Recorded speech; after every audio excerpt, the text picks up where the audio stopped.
जय हिंद बच्चों। मैं अजय कुमार वाराणसी उत्तर प्रदेश से आपके अपने चैनल नौ शिक्षण पे स्वागत करता हूँ। बच्चों, आज मैं महत्वपूर्ण जर्नल साइंस यानी कि विज्ञान के प्रश्न बताने जा रहा हूँ, जो कि आपकी श्रेष्ठा योजना, साथ ही साथ जो बच्चे BHU के CHS एग्ज़ाम की तैयारी कर रहे हैं, PM यशस्वी योजना या NMMS के एग्ज़ाम में भी बच्चों ये प्रश्न आ सकते हैं। काफ़ी इंपॉर्टेंट है बच्चों। ये बेसिक प्रश्न आपको ये इंग्लिश में दिखेंगे, लेकिन हिंदी मीडियम वाले बच्चे परेशान नहीं होंगे। मैं एक एक चीज़ अच्छे से आज की वीडियो में एक्सप्लेन करने जा रहा हूँ। ये वीडियो थोड़ा सा लंबा हो सकता है, आपसे रिक्वेस्ट करूँगा। देखिए, काफ़ी बच्चों के जिनके सिलेक्शन हुए, चाहे जिस परीक्षा में सिलेक्शन हुए हों, जैसे बिहार का जो मुझे लगता है कि टॉपर ही बनेंगे, होडा, तो उनका वीडियो देखिए उन्होंने कैसे तैयारी की। दो दोस्त हैं, उनका मैंने डाला है। यहाँ वाराणसी की जो टॉपर है नवोदय की, सोनम, उसका मैंने वीडियो डाला है। तो सभी बच्चों ने क्या कैसे फॉलो किया, उन वीडियोस को ज़रूर देखें।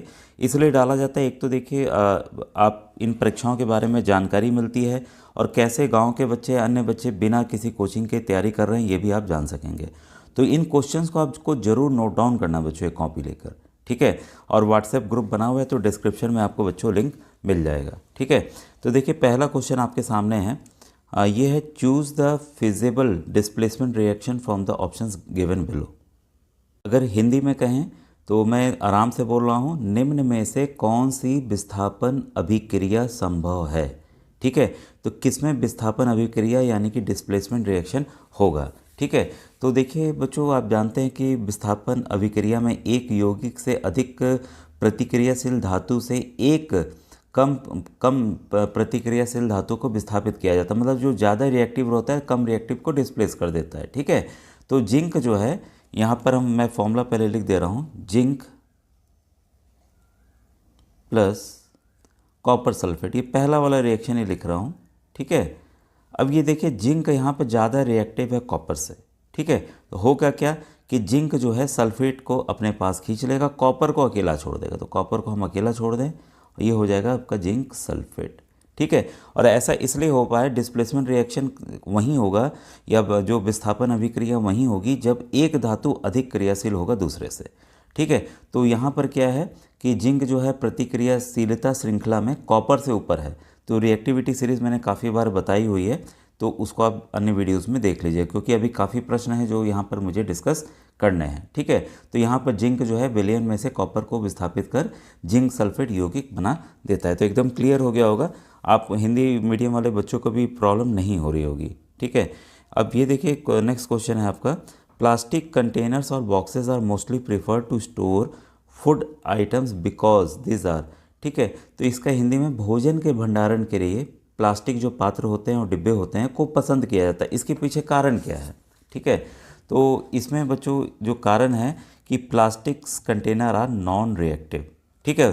तो मेन जो कारण है वही है, ठीक है। तो गैर प्रतिक्रियाशील होते हैं, भोजन के भंडारण के लिए प्लास्टिक के पात्रों और डिब्बों को पसंद किया जाता है, ठीक है। क्योंकि प्लास्टिक भोजन के साथ अभिक्रिया नहीं करता है, प्लास्टिक के पात्रों में रखा भोजन अधिक समय तक ताज़ा भी रहता है। तो ये सभी पॉइंट्स आप याद रखिएगा। कभी कभी 2-3 ऑप्शंस वाले भी आते हैं प्रश्न, उसमें फिर हमें प्रॉब्लम होती है, ठीक है। इसके बाद है, देखिए ये काफ़ी इंपॉर्टेंट है, बार बार देखिए रिपीट भी होता है, ठीक है। तो question number 78, if current is passed through copper sulfate solution, copper gets deposited on the plate connected to, ठीक है। तो मैंने कई बार इसको एक्सप्लेन भी किया गया है, कैथोड और एनोड वाला, इसमें सॉल्यूशन भरा रहता है, ठीक है। तो इसमें अगर हिंदी में कहें इस सवाल को, यदि कॉपर सल्फेट विलयन में से विद्युत धारा प्रभावित की जाए तो कॉपर उस प्लेट पर जमा होगा। तो देखिए, हमेशा कॉपर कहाँ जमा होगा, सॉल्यूशन क्या होगा, इस पर काफ़ी प्रश्न आते हैं, ठीक है। तो कॉपर जो है बच्चों, वो आपका बैटरी की ऋणात्मक प्लेट, यानी कि जो बैटरी है उसका जो नेगेटिव टर्मिनल है, ठीक है, नेगेटिव टर्मिनल है, उस पर ये होगा, ठीक है। तो ये इंपॉर्टेंट क्वेश्चन है, काफ़ी इसको ज़रूर नोट डाउन कीजिएगा। इस तरह के क्वेश्चंस बच्चों रिपीट होके भी आते हैं, ठीक है।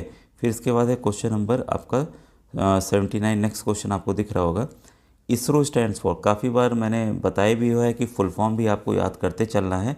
तो इसरो का फुल फॉर्म पूरा नाम क्या है, तो हिंदी में कहें तो भारतीय अंतरिक्ष अनुसंधान संगठन, इसको आप ज़रूर नोट डाउन कर लीजिएगा, भारतीय अंतरिक्ष अनुसंधान संगठन, ठीक है। अगर इंग्लिश में कहें इसको बच्चों, तो आपका ये है इंडियन स्पेस रिसर्च ऑर्गेनाइजेशन, ठीक है।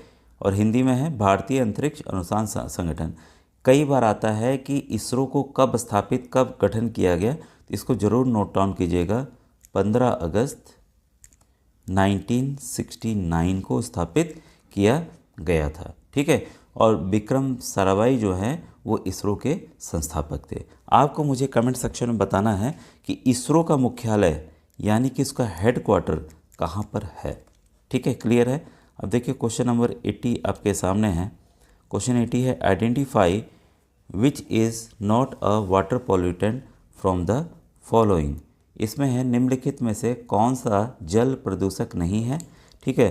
पहला है आपका सीवेज, दूसरा है आपका अलगी या शैवाल, तीसरा आपका फर्टिलाइजर्स यानी कि उर्वरक, और चौथा है आपका वीडीसाइड्स यानी कि खरपतवार नाशी, ठीक है।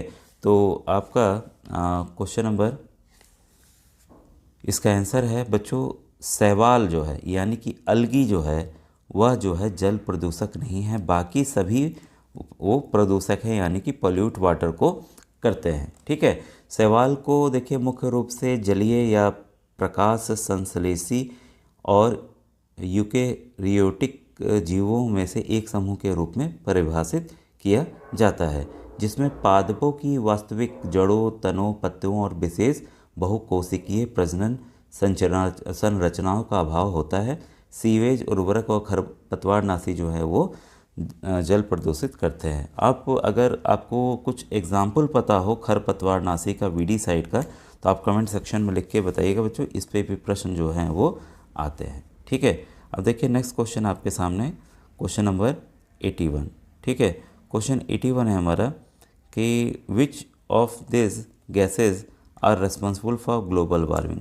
तो काफ़ी बार ये प्रश्न आए हैं, इनमें से कौन से गैस जो है ग्लोबल वार्मिंग के लिए जिम्मेदार है। बच्चों विश्वास कीजिए कुछ प्रश्न हूबहू रिपीट होंगे, ठीक है। और आपको मैं अलग अलग किताब से तो मैं पढ़ा ही रहा हूँ, कुछ अलग अलग जो इंपॉर्टेंट क्वेश्चंस मिल रहे हैं उसको भी मैं आपको बता रहा हूँ, ठीक है। तो इनमें से कौन से गैस ग्लोबल वार्मिंग के लिए जिम्मेदार है। पहला है आपका कार्बन डाइऑक्साइड, मीथेन और जल वाष्प।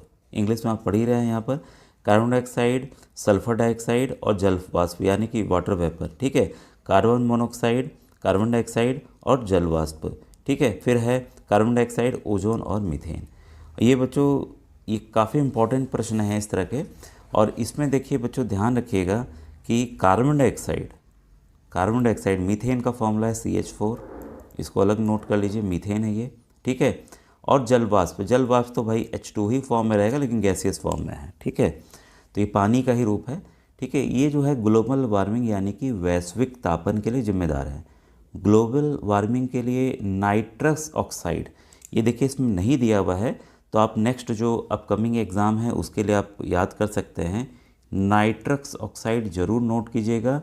और साथ में हम लोग बात करते हैं CFC की, ठीक है, क्लोरोफ्लोरोकार्बन की, तो इसको भी आप ज़रूर नोट डाउन कीजिएगा, क्लोरोफ्लोरोकार्बन भी जिम्मेदार हैं, ठीक है। तो ये काफ़ी इंपॉर्टेंट क्वेश्चन है।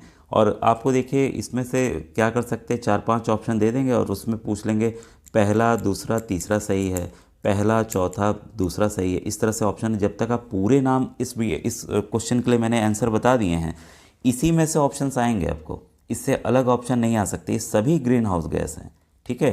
तो आप इसको ज़रूर याद रखिएगा। और मेरा एक प्रश्न है बच्चों आपसे कि मीथेन जो, ऐसे तो भाई ज़मीन के अंदर जो हमारी नेचुरल गैस होती है जो खुदाई के दौरान निकाली भी जा रही है, तो उसमें तो पाया जाता है मीथेन सबसे ज़्यादा। जैसे गांव की बात करें या कहीं की बात करें तो कहाँ उत्पन्न होता है भाई मीथेन।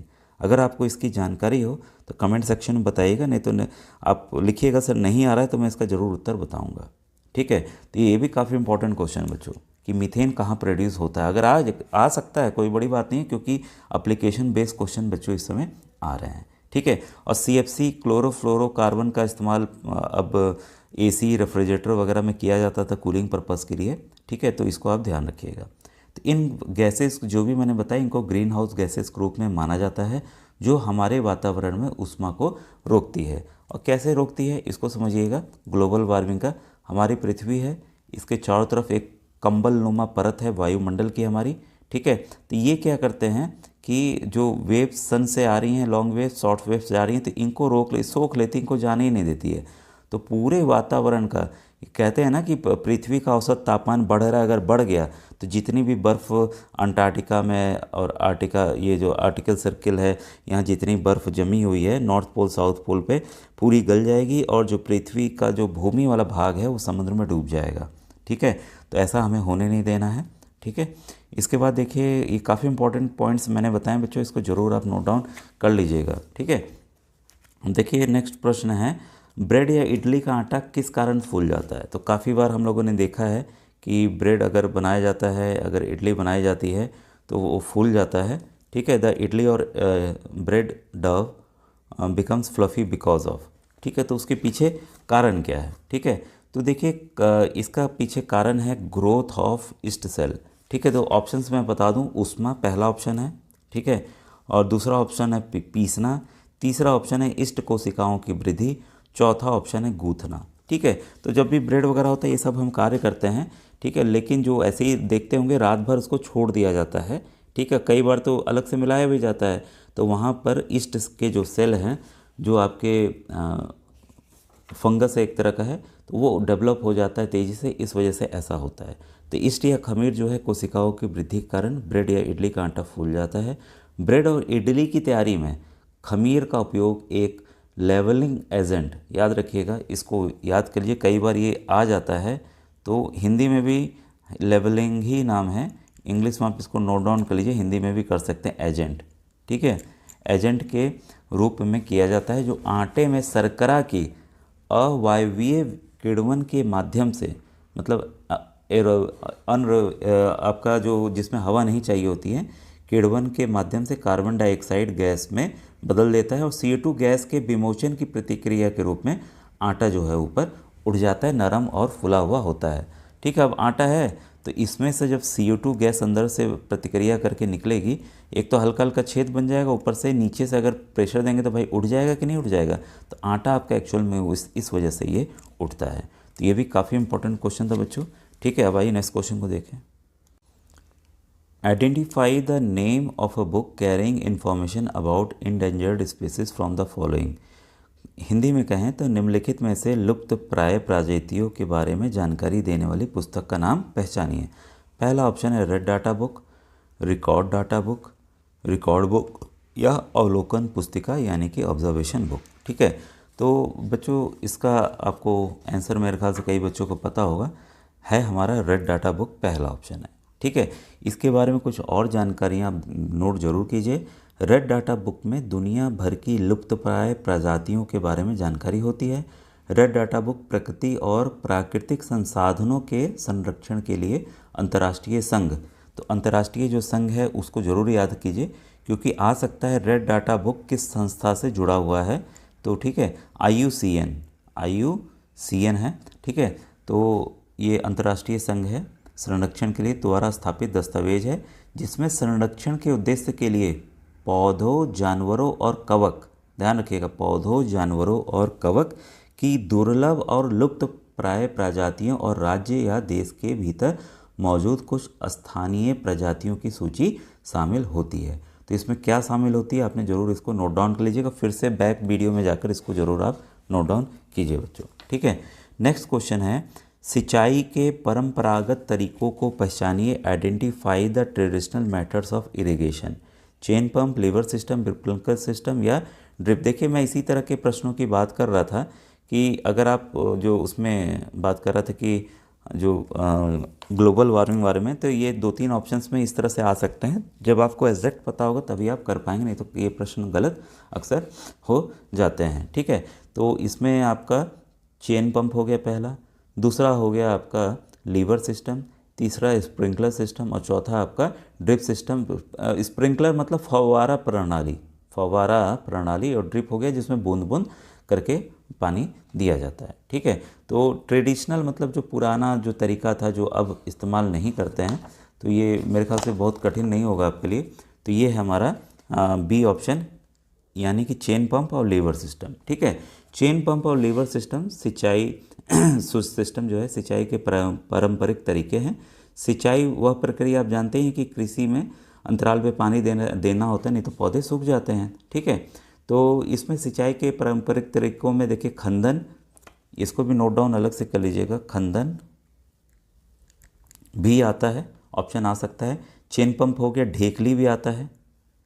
ठीक है, ढेकली भी आता है। ये सब इंपॉर्टेंट पॉइंट है बच्चों। ठीक है, और लीवर सिस्टम को रहट भी कहते हैं, लीवर सिस्टम को रहट भी कहते हैं।